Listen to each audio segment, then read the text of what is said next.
જય સ્વામિનારાયણ મિત્રો, SYPTC અંતર્ગત સંપૂર્ણ સિલેબસની માહિતી. તો આ વખતે તમારે સિલેબસ અંતર્ગત કુલ 13 સબ્જેક્ટ આવશે. એની અંતર્ગત AB કરી અને કુલ 1 થી 8 એમાં કોર્સ 1A બૌદ્ધ અધ્યયન અને સામાજિક સાંસ્કૃતિક પરિપ્રેક્ષ્યના સંદર્ભમાં સમજવાનું છે.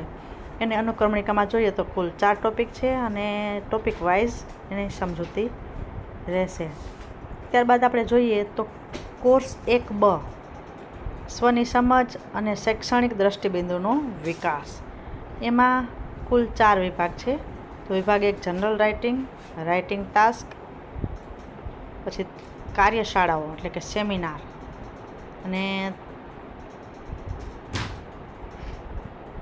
ત્યાર પછી આવશે કોર્સ બીજો A શાળા સંસ્કૃતિ નેતૃત્વ અને પરિવર્તન. બીજો A ની અંતર્ગત એની અંદર જોઈએ તો શું ભણાવાશે તો ભારતીય શિક્ષણ દર્શન એટલે ફિલોસોફી, એનું શૈક્ષણિક વ્યવસ્થાપન, એનું માળખું શિક્ષણનું અને અલગ અલગ શાળાઓ. બીજો B એની અંદર જોઈએ તો વૈવિધ્ય, જાતિ અને સમાવેશી શિક્ષણ. તો એમાં પણ 3 ટોપિક છે: સમાવેશી શિક્ષણ, વિશિષ્ટ જરૂરિયાત બાળકો, જાતિ, શાળા અને સમાજની સમજૂતી. એ ટોપિક વાઇઝ ગુણાંકન રહેશે. ત્યાર પછી જોઈએ તો કોર્સ 3A એમાં પદ્ધતિશાસ્ત્ર. હવે ચાલુ થાય છે પદ્ધતિઓ બધી. તો ગુજરાતી વિષય એની અંતર્ગત પદ્ધતિઓ, તો પદ્ધતિ અધ્યયન અધ્યાપન પદ્ધતિ, પછી 6 થી 8નું વિષય વસ્તુ. ત્યાર પછી આપણે જોઈએ તો 3B. તો 3B ઇંગ્લિશ સબ્જેક્ટ છે. સ્ટાન્ડર્ડ 3 થી 8નું વિષય વસ્તુ અને પદ્ધતિશાસ્ત્ર બંને. તો એની અનુક્રમણિકા જોઈએ તો આગળ આપણે જોયું હતું કે LSRW બધા શૈક્ષણિક કૌશલ્યો, ટીચિંગ સ્ટ્રેટેજી અને એનું વિષય વસ્તુ, આ બંને ભેગું પેપર આવે છે. ત્યાર પછી જોઈએ તો 4A ગણિત, એમાં પદ્ધતિશાસ્ત્ર અને વિષય વસ્તુ. તો આ વખતે 6 થી 8નું વિષય વસ્તુ રહેશે. તો એની અંતર્ગત 4 એના ટોપિક છે. આ વખતે 6 થી 8 આવવાથી તો ભૂમિતિ શિક્ષણ અને મૂલ્યાંકન ઉપર વધારે ભાર આપવું. ત્યાર પછી આવે છે 4B એમાં સાયન્સ એટલે કે વિજ્ઞાન અને ટેકનોલોજી, એનું વિષય વસ્તુ પણ 6 થી 8નું રહેશે. એમાં પણ પ્રયોગશાળાઓ અને બાળકોના વિચારો, વિજ્ઞાનની સમજ, વર્ગખંડ અને એનું મૂલ્યાંકન, આ બધી ટોપિક છે. ત્યાર પછી 5A એની અંતર્ગત સામાજિક વિજ્ઞાન, સોશિયલ સાયન્સ, એમાં 6 થી 8નું વિષય વસ્તુ અને પદ્ધતિશાસ્ત્ર, એનું સ્વરૂપથી માંડી અને એનું મૂલ્યાંકન સુધીનું. સમાજ વિદ્યા આ વખતે નવો વિષય આવશે. ત્યારબાદ 5B હિન્દી અને સંસ્કૃત. આ વર્ષે દ્વિતીય વર્ષમાં હિન્દી, સંસ્કૃત અને સમાજ, આ 3 વિષય નવા રહેશે. એમાં હિન્દી 5 થી 8નું, એમાં એની પદ્ધતિઓ, સાધનો, વર્ગખંડ, મૂલ્યાંકન આ બધું જ રહેશે. એની સાથે સાથે ગ્રામર પણ. સંસ્કૃતમાં 6 થી 8નું રહેશે. ત્યારબાદ કોર્સ 6. હવે કોર્સ 6માં માહિતી અને પ્રત્યયન સમૃદ્ધિકરણ 2. હવે એની અંતર્ગત 8 ટોપિક છે. 8 ટોપિકમાંથી તમારે આ વખતે પણ 50 માર્કનું પ્રેક્ટિકલ આવશે.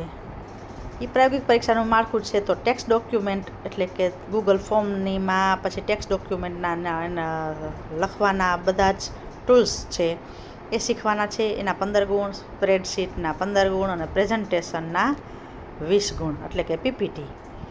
આ બધાના થઈ અને 50 માર્ક થાય છે. ત્યાર પછી કોર્સ 7 એટલે કે PT, તમારું હેલ્થ અને સ્વાસ્થ્ય તેમજ હેલ્થને લગતા દાવો, આ બધા જ ચેપ્ટર, કૌશલ્યનો વિકાસ, શારીરિક શિક્ષણ, એ બધું અંદર આવી જાય. ત્યાર પછી કોર્સ 8 સર્જનાત્મક નાટકો, લલિત કલાઓ અને હસ્તકલાઓ, મૂલ્યાંકન 2. ગયા વર્ષે ફર્સ્ટ યરમાં હતું 1, આ વખતે 2. એની અંતર્ગત આ વખતે પપેટ છે, કઠપુતલી છે, એવું બધું તમે બનાવી અને બાળકોને સારું ઇન્ટરેસ્ટિંગ શિક્ષણ આપી શકો છો. હવે મૂલ્યાંકનમાં જોઈએ તો 350 ગયા વખતના જે ઇન્ટરનલ હતા એ એમનામ જ રહેશે. ત્યાર પછી એમાં જો બુલેટિન છે, પ્રાર્થના છે, શ્રમ કાર્ય છે, પ્રવાસ પર્યટન છે, સહઅભ્યાસિક પ્રવૃત્તિઓ, સમાજ સેવા, રોજનીશી અને તમારી વર્તણૂક, આ બધાના થઈ અને 350 હોય છે. ત્યાર પછી TLMના 50 વર્ષ દરમિયાન તમારે 2 TLM બનાવવાના હોય છે. ત્યાર પછી PTના એના 50, પણ એનું ગુણાંકન કેવું છે એ આમાં આપેલું છે. તો એમાં લેઝિમ, ધ્વજવંદન, સાંઘિક રમતો આ બધું જ અંદર આવે છે. ત્યાર પછી આપણે જોઈએ તો સંગીતમાં 5મા કલા શિક્ષણમાં એનું ચિત્ર એ બંને 50-50 માર્ક્સના છે. એનું મૂલ્યાંકન કેવું છે એ પણ આપણે જોઈ શકીએ છીએ. પછી વાર્ષિક પાઠ અને કમ્પ્યુટર પ્રેક્ટિકલ બંનેના આ વખતે પણ 50-50 માર્ક્સ રહેશે. હવે તમારી આંતરિક પરીક્ષાના 30-30 ગુણાંકન અને અબ 1થી માંડી અને 8 કોર્સના અબ પોષણ એમાં 1થી 5ના અબ પોષણ છે. 6થી 9ના 6થી 8ના 50-50 માર્ક્સના અને આ વખતે શાળા ઇન્ટર્નશીપ 200 ગુણની રહેશે. દ્વિતીય વર્ષમાં સઘન ઇન્ટર્નશીપ એટલે કે એનું મૂલ્યાંકન કરવામાં આવશે અને કુલ 200 માર્કનું પ્રથમ તબક્કો અને દ્વિતીય તબક્કો મળી અને કરવાનું રહેશે. તો ધન્યવાદ મિત્રો, સમજી ગયા હશો દ્વિતીય વર્ષ અભ્યાસક્રમ.